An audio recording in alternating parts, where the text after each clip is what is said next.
Doni të dobësoheni, kur mos e bëni këtë gabim.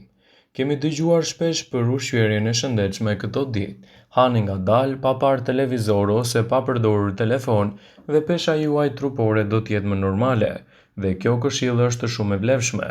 Një studim i ri publikuar në revistën BMJ Open ka zbuluar se njerëzit që hanë ngadalë në vend që të përtypin menjëherë ushqimin, peshojnë më pak. Ngadalësimi i procesit të ngrënies qëllimisht mund të ndihmojë edhe në humbjen e peshës me kalimin e viteve. Shkencëtarët analizuan të dhënat e 16.000 personave me diabet gjatë një periudhe 6 vjeçare. Te kontrollet kryesore pas disa vitesh, ata u pyetën për stilin e jetesës, sa shpejt e konsumonin ushqimin, mbi përdorimin e alkoolit dhe zakonet e fjetjes.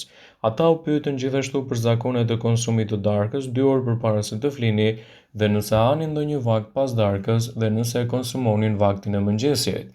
Personat që përtypnin më ngadalë ushqimin patën një proces më të mirë të peshës.